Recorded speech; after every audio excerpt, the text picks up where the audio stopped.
was gonna pause this so that I can like record it and like edit it, but like no, you're getting this like raw. Bro.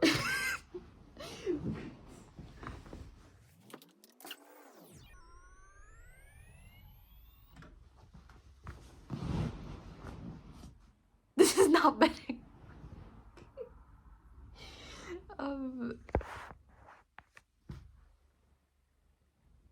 Oh my goodness, who cares, right? You're not. You care. You don't care, man. It's alright. Look, I was gonna. No, man, I care. I care. I'm seeing my face, so I care. Wait.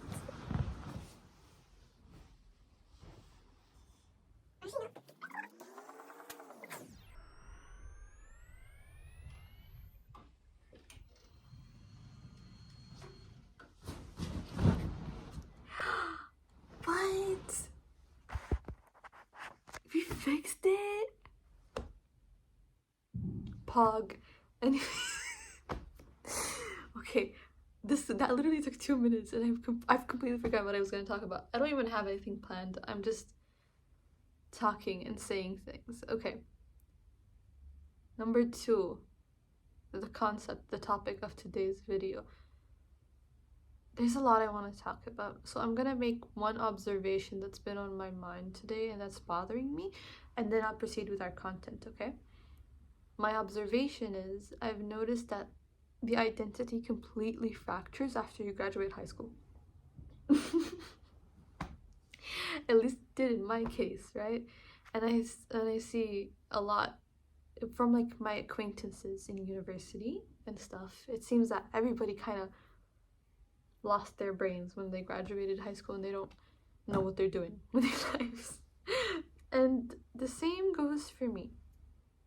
And upon that observation, I would like to send a message out that taking a gap term is actually not a bad idea. It's not a bad idea because that's what I ended up doing in a weird roundabout way that was productive to my ultimate decision. So yeah, I definitely recommend you take a gap term. Because it's either you take a gap term or you go to the uni and you like, I think you can go as undecided in some universities, and if that happens, if you can do that, because looking around the university and seeing classes in person and experiencing all of the classes in the world and what the majors offer really helped me form my own decision. Because I was actually on the campus, I was on the ground, I was talking to people from all sorts of majors, all sorts of walks of life, and that really helped me. So I feel like if you can go as undecided into the major and you're still in there in the university, in the campus, experiencing it, I recommend that above taking a gap term, honestly. So yeah, but if that's not an option for you, then take a gap term.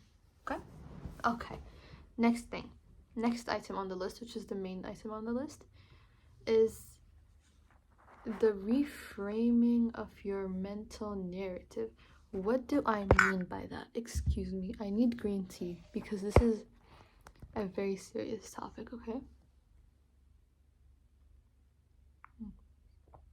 Beautiful. All right, this is a very serious topic and it comes in 2 folds. I'll primarily be focusing on the first fold.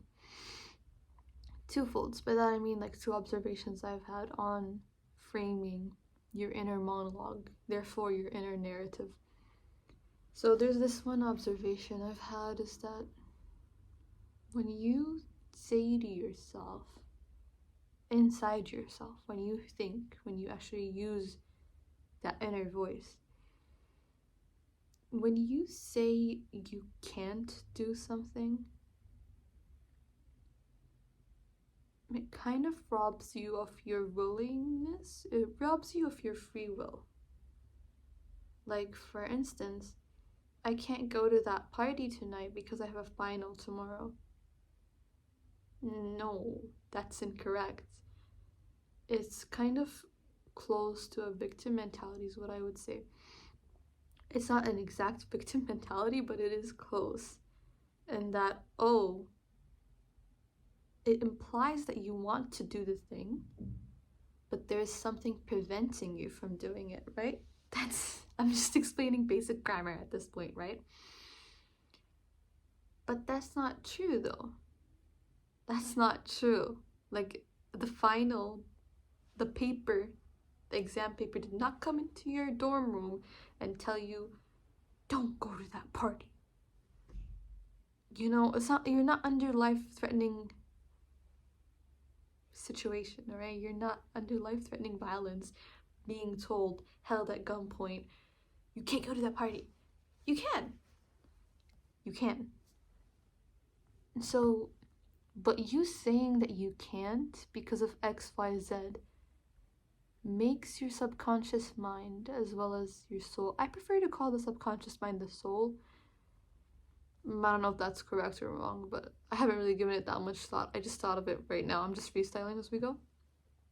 So it kind of convinces your soul that that your actions are dictated by your outside, instead of it being another way, which is the correct way, which is that you are taking this action based on circumstances around you. It's not that X is happening to me, it's that X is happening, so I will do this. Are we following? Are we connecting the dots? I hope we're connecting the dots here. Tea break. So back to the example. I can't go to a party tonight because because I have a final tomorrow. Is incorrect because it robs the speaker of her own like agency and stuff, you know? So it just makes you I feel like it also limits you as a person. It like limits what you think you can do and what you can achieve. It limits you. It's like, oh, you can't do X, Y, Z because, you know, whatever. So the correct way to say it is, I will not go to the party tonight because I prefer to sleep so that I can wake up fresh and imbibed with a sense of calmness.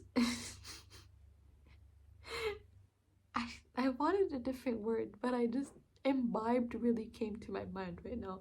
So I wake up so I can wake up and focus on my test, right? Because that's what it is. You know, when you say that you can't because XYZ, it's like you're kind of parenting yourself in a way, but not in a nice way, you know? Kind of forcing yourself. Like, because like it implies that you want to go. And you probably do, right? But you prioritize something else. And your logical mind is like, no, we need to sleep. So you have two choices. You can either listen to your logical mind and you're like, yes, I will indeed sleep. That makes sense. Or no, I'm gonna go to the party. You can do both, but don't frame you picking one as it being your only choice because you can't do another thing. No, give yourself the due. Guys, my iPhone ran out of storage, bro. Using an iPhone would be like, oh my goodness, like, just hold more storage, it's not a big deal. Anyways, yeah, I was talking about reframing the narrative and how it impacts you for the better, because you don't want the relationship between your logical self, aka your mind, with the relationship of your soul, your subconscious. You don't want it to remain sort of estranged and cut off. You want the relationship to be closer and closer and closer to the point that they become indistinguishable, right? So if there's something in your heart that you want to go to the party, so your subconscious mind, your soul is like, oh wow, I really want to go to this party, and your logical mind is like, no, but we're prioritizing taking this exam, etc., etc. Instead of saying you're getting out of this kind of conflict, you're getting out of it by saying, oh, I can't do this because I can't. Saying can't completely removes your soul and your desire and your really your passion, what you want to do. It removes it entirely. It suspends it in the air like this. I'm not threatening to punch you. I'm not threatening to punch you, by the way. Anyways, and it's kind of having your logical mind take this, like the stage, take the limelight out of this baby, okay? Which is not correct. It's not correct. You're supposed to tame both of them to get closer to each other. So instead of getting out of this dilemma that you may not even be aware that you are in, like consciously, but you are subconsciously, right? And now I'm making you aware of it. So instead of being in this dilemma and exiting the easy way, which is saying I can't, because doing it that way estranges them further and it drives the wedge between yourselves very far away, right? So you have to keep them very close to each other. Oh my goodness, I didn't even explain to you my philosophy on the self yet. Whatever. We can do that in another video. So when these things are closer, it's always better for you. Because how can you make a heart if the halves are apart?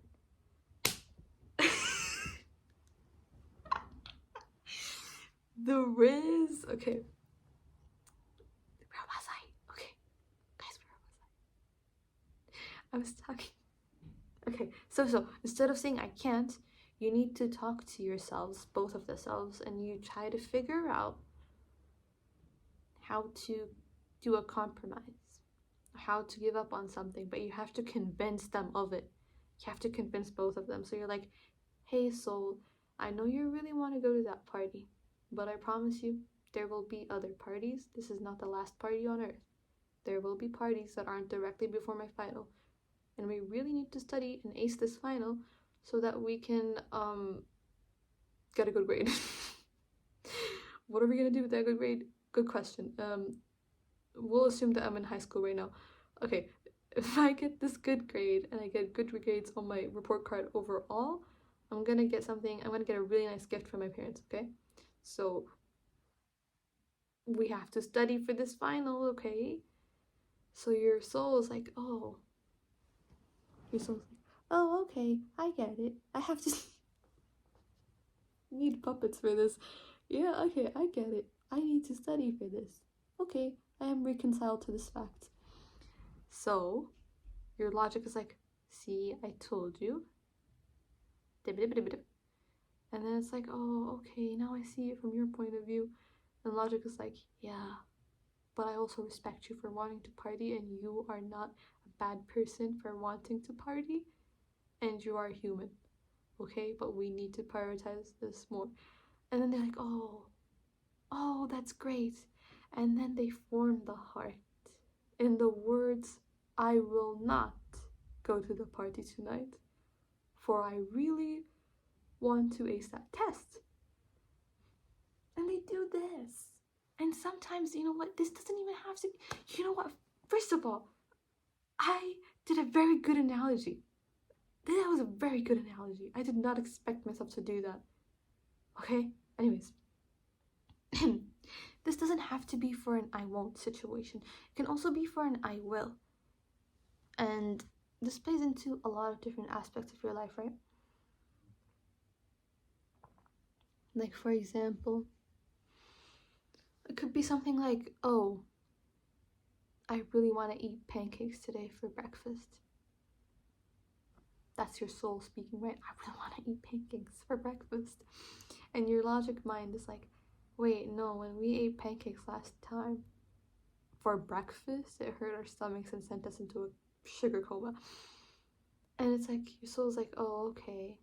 And then you're like, okay, you're the person observing them both, okay? You're gonna be like, okay, I will decide to eat something healthy today. Why am I running over my words, bro? Anyways, yes, I will eat something healthy today. I was gonna use another metaphor, but I didn't want it to be too personal to my situation in life. Okay, okay, maybe we can't be that personal. Okay, let's say that you really like history and you're like, I want to study history for like a major, but you're also good at computer science. Those two really don't go together. But they go together for this example. So you're really good at computer science and you don't mind computer science, but you love history and you're good at history too. Now your soul is like, I like history, blah, blah, blah, blah, blah. And then your logical mind is like, well, I don't hate computer science, but I'm good at it too. So you look at them both and you're like, you analyze both choices. History, where does that get? What does that do? Tourism, history professor, history teacher. What does the pay look like? What do the working hours look like? And then you analyze your logical mind. Second option. Second, either, second option, yeah. And you're like, do I enjoy this enough to not kill myself? Then you're like, okay. Well, I want to study computer science because it has good salary options, good different jobs, different industries, and I can move a lot. And this is pretty much just academia. And maybe I don't want to be in academia. So you're like, okay, I will pick computer science because it suits my preferences more. Instead of saying, oh, I can't pick history because it pays low. That's an incorrect narrative. Your narrative ought to be, well, I will pick this because, my goodness, I've been reiterating the same point over and over again. I just gave you a different example. That's enough for you for today.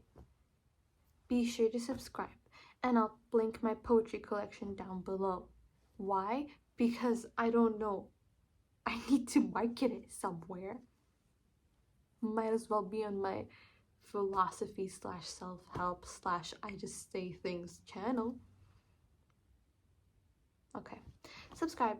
I'm just saying this because like in the YouTube website, like subscribe kind of like does like a little cute rainbow effect when you say it. So yeah, and I think it does it for like too. So like this. Okay, bye.